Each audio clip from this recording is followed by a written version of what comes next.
Bom dia, pessoal, vamos lá, vamos estudar a parte de ondulatória, né? Na verdade a primeira parte de ondulatória, né? Então começando com o conceito de ondas, né? Então o que vem a ser uma onda? Uma onda vai ser uma perturbação no meio que irá transmitir energia sem haver transporte de matéria, tá?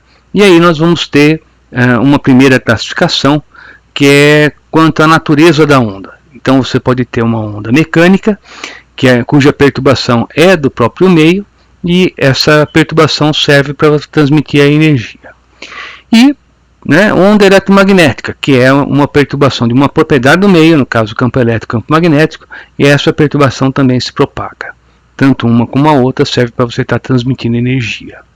Então, o exemplo tradicional de onda mecânica é o som, e de onda eletromagnética é a luz.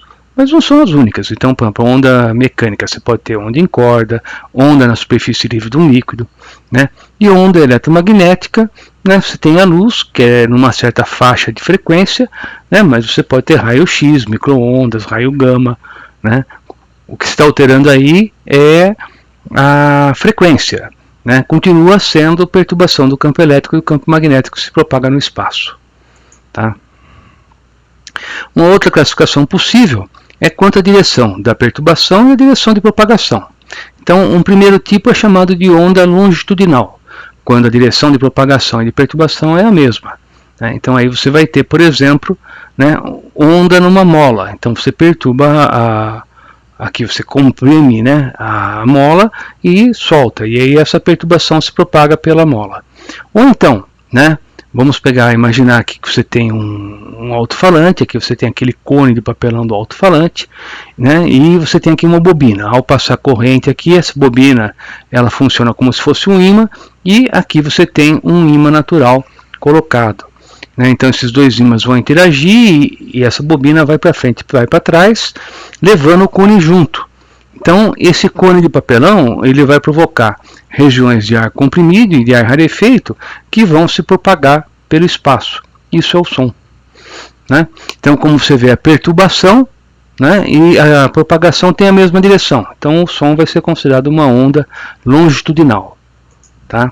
Agora, onda transversal, quando acontece? Quando você tem a perturbação e a propagação formando ângulos retos. Então vem a onda, e você tem aqui o objeto, e ele vai se deslocar. Então ele vai ganhar energia cinética, vai parar, vai ter então energia potencial, torna a subir, virou cinética, e assim vai. Tá? Tem ainda a onda mista, quando você tem, no caso, uma perturbação que se dá nos dois eixos. Mas aí no caso também vai ser onda mecânica. Onda mecânica pode ser transversal ou longitudinal. Onda eletromagnética somente onda transversal. Tá? E falando então dos elementos de uma onda, então olha só, você tem aqui o perfil de uma onda. Então aqui você vai chamar isso de crista, aqui embaixo você vai ter o vale. Você tem aqui duas cristas e a distância entre duas cristas é o comprimento de onda, ou a distância entre dois vales, ou entre dois quaisquer pontos que estejam na mesma fase. Por exemplo, esse ponto e esse outro ponto, eles estão na mesma fase e essa distância é o comprimento de onda. Outro conceito que tem aqui também é da intensidade. Então você vai ter aqui a amplitude, ela está relacionada com a intensidade. Note que a amplitude é do ponto médio até o ponto de máxima distância, Então isso vem a ser amplitude, que dá para você observar direitinho aqui no caso de uma onda transversal, mas no caso da onda longitudinal você já não está enxergando mais a amplitude, Mas ainda assim você consegue ver o comprimento de onda entre duas regiões de compressão, ou duas regiões que estão mais rarefeitas, tá? Outros conceitos que a gente vai acabar trabalhando com ondas é o de período, que é o intervalo, para o fenômeno periódico se repetir, de frequência, que é o número de vezes em que ele se repete numa certa unidade de tempo, e mais uma vez a relação entre período e frequência como o inverso do período. E lembrando, a unidade de frequência é o hertz, que é o inverso do segundo. nós temos aqui a relação fundamental da ondulatória, V igual a lambda F, que é deduzida da própria definição de velocidade média, ΔS por ΔT. Porque quando você tem um intervalo de tempo igual ao período, o ΔS dela é o lambda, é o comprimento de onda. Então aí você vai ter que velocidade é lambda sobre T, em que T é o período, e V igual a lambda F. Tá? Bem, princípio fundamental das ondas. Toda onda vai transmitir energia sem transporte de matéria. E isso é muito importante, você está lembrando. Tratando agora de ondas em corda. Então você tem aqui uma corda que está tracionada por uma força F. A gente vai definir a densidade linear como a massa dessa corda pelo seu comprimento. Então vai ser medida em kg por metro no sistema internacional. E aqui você tem a relação de Taylor, né, que vai dar que a velocidade de propagação é a raiz quadrada dessa intensidade da força de tração pela densidade linear, né, e a unidade de propagação é em metro por segundo.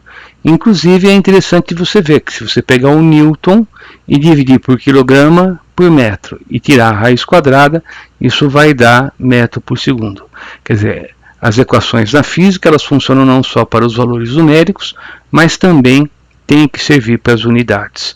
Então, se você fizer análise dimensional aqui, no fim você vai acabar encontrando o metro por segundo, que é a unidade de velocidade. Bem, uma onda ela pode ser uma onda unidimensional, quando se propaga numa única direção, bidimensional, quando ela se propaga em duas direções, como por exemplo numa superfície livre de um líquido, né, ou até mesmo tridimensional, quando ela se propaga no espaço. Tá? Frente de onda. Frente de onda vai ser então o lugar geométrico que vai ser a fronteira entre a região que já foi atingida pela onda e aquela que vai ser. Tá? E o raio de onda. O raio de onda ele mostra o sentido de propagação da onda, né? E ele é perpendicular à frente de onda. Então, por exemplo, vamos imaginar que você tem a superfície livre de um líquido, você perturba aqui o centro, então você vai criar essas circunferências aqui que seriam a frente de onda, né? E o raio aqui está mostrando a direção de propagação, né, dessa onda bidimensional. Tá? Tratando agora de reflexão de pulso em corda, né, se você tem aqui um pulso e ele vem vindo e tem aqui a extremidade fixa, quando ele reflete ele volta com inversão de fase. Se nessa extremidade ela está solta, vem o pulso, né, ele vai subir aqui, vai descer e vai voltar, né, sem inversão de fase. Tá? No caso da refração, né, perceba que o pulso que é refratado, ele não sofre nunca inversão de fase, sempre ele mantém a fase. Então, bem-vindo o pulso, aqui você tem uma corda mais densa, aqui uma corda mais fina, e ele passa sem inversão de fase, seja nesse caso, ou seja, se ele vier da mais fina para mais grossa, né? Ele também vai passar sem inversão de fase. Tá? Agora, tem uma diferença, né? Quando ele incide aqui nessa separação, uma parte passa, outra parte volta. Então aquela parte que passou foi refratada, a parte que voltou foi refletido. Então nesse caso de estar indo da mais grossa para mais fina, né, aquele pulso que é refletido, ele volta sem inversão de fase. Quando vai da mais fina para mais grossa, ele volta com inversão de fase. Tá? Mas seja como for, o pulso refrato ou refratado ele não vai sofrer inversão de fase. Tá? Bem, temos também o princípio de Huygens, né? Então, o que vai acontecer? Cada ponto de uma frente de onda se comporta como um centro emissor de novas ondas de igual período. Tá bom? Isso vai ser importante na hora que a gente for estudar difração. Tá? Vamos guardar o princípio de Huygens, daqui a pouco a gente volta a falar nele. Aqui eu tenho a representação, né, da reflexão de onda, tanto por frente de onda como por raio de onda, né, e note que o ângulo de incidência é igual ao ângulo de reflexão. E aqui eu tenho a representação da refração de onda, tanto, né, por frente de onda como por raio de onda. Tá? E aqui embaixo eu tenho a lei de Snell que relaciona o ângulo de incidência e o ângulo de refração. Tá? Bem, difração, o que acontece? Vamos imaginar que você tem aqui uma onda incidente, tem aqui uma cavidade, passa, né, uma parte da onda, só que quando ela passa, ela não vai manter essa frente de onda. Então é como se aqui fosse uma fonte pontiforme, né, então ela se espalha. E se você fizer aqui duas cavidades, né, tiver esse anteparo, vai passar como se tivesse duas fontes em fase. Então nessa região você vai encontrar aqui interferência, né? Você vai ter regiões de máximo e mínimo sendo projetado nesse outro anteparo, tá? Então isso basicamente o que é? Difração, né? Então na hora que você olha aqui, você vai ver que vai ter pontos de máximo e de mínimo. Aqui ele marcou os pontos de máximo, tá? Mas dado isso, vamos fazer alguns exercícios para a gente ver, né, como é que a gente usa isso. Então, primeiro exercício, tá? A faixa de emissão de rádio em frequência modulada no Brasil vai de 88 MHz a 108 MHz. Quer saber a razão entre o maior e o menor comprimento de onda nessa faixa? Então vamos lá, vamos fazer um exercício. Deixa eu passar para a nossa mesinha e a gente vai usar, né, a equação fundamental, né, das ondas. Tá? Então vamos lá, o que eu vou fazer? Eu vou pegar aqui a nossa mesinha, só um minutinho, isso. Então o que eu tenho, né? Eu tenho que velocidade é igual a lambda f, tá? Portanto, o comprimento de onda ele pode ser escrito como velocidade sobre frequência. Então, o comprimento daquela onda que tem 88 MHz, né, vai ser o quê? Vai ser a velocidade da onda, que eu vou considerar como C, dividido pela frequência, que é 88 vezes 10 a sexta. Já o comprimento de onda daquela que tem frequência de 108 vai ser C, né, sobre 108 vezes 10 a sexta, porque é megahertz também. E se eu divido um pelo outro, eu acho a razão, né? Então, aqui você vai ter C, né, sobre 88 vezes 10 a sexta, tá? E aqui você vai ter C sobre 108 vezes 10 a sexta. Então, você pode simplificar, né, e você vai obter 108 por 88. Tá? Então, essa razão, né, vai dar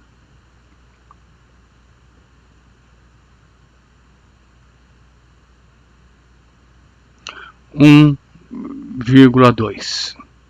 Tá? Note que eu fiz, né, eu considerei o quê?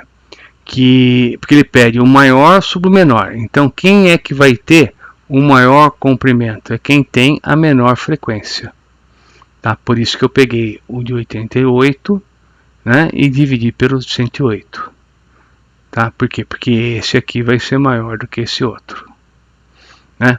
Porque quem tem a maior frequência tem o menor comprimento, porque a velocidade é a mesma. Tá certo? Bem, então vamos lá, vamos continuar, né? Vamos passar para o segundo exercício. Então, nesse segundo exercício, eu tenho um navio parado em águas profundas. Ele é atingido por uma crista de onda a cada t segundos. A seguir, o navio é posto em movimento na direção, no sentido de propagação das ondas e com a mesma velocidade delas. Então, ele vai seguir com a mesma velocidade, hein? Nota-se, então, que ao longo do comprimento L do navio cabem exatamente 3 cristas. Então, ele está andando junto com ela, como se essa figura aqui fosse ficar congelada, né? Então, vamos lá, deixa eu pegar aqui a figura, né, e vou levar isso para nossa mesa.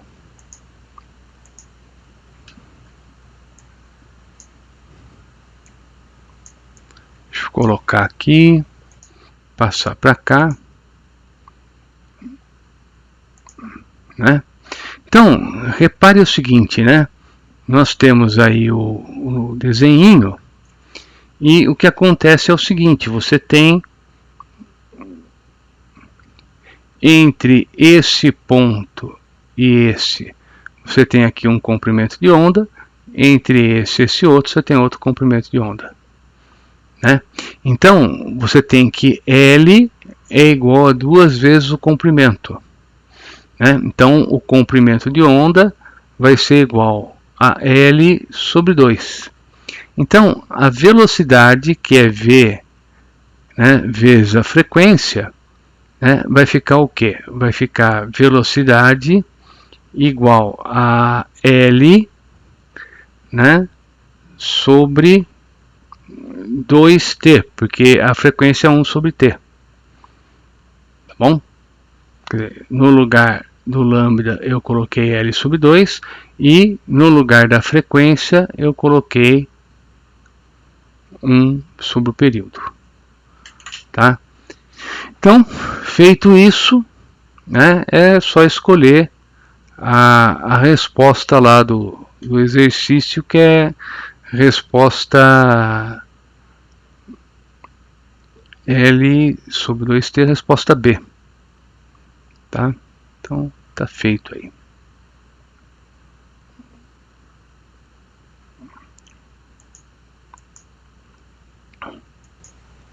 Terceiro exercício. Uma onda sonora propagando-se no ar com frequência f, comprimento de onda lambda, velocidade v, atinge a superfície de uma piscina e continua a se propagar na água. Bem, nesse processo pode afirmar o quê? Então veja, a onda sonora estava no ar, passou para a água, ela sofreu refração. Ao sofrer refração, pode mudar a velocidade, pode mudar o comprimento de onda, na verdade deve mudar, né? O que vai se manter constante é o quê? É a frequência. A frequência, ela não varia, ela é uma característica fundamental da onda, tá bom? Então isso é importante você guardar, tá? Quarto exercício. Bem, duas pessoas esticam uma corda puxando as extremidades, cada uma envia um pulso na direção da outra. Os pulsos têm o mesmo formato, mas estão invertidos, como mostra a figura. Então, o que vai acontecer? Pode-se afirmar que os pulsos passarão um pelo outro, né? Se destruirão, serão refletidos, né? Ele vai passar um pelo outro como se a outra não existisse. Na verdade, não tem nem a figura aqui, mas o que acontece é que quando passa um pelo outro, né, interfere, mas depois, tá, pouco importa, cada um segue o seu caminho. Tá bom? E quinto, né, quando um feixe monocromático passa do ar para a água, o que vai mudar? Bem, pode mudar a velocidade, pode mudar o comprimento de onda, o que não muda é o quê? É a frequência.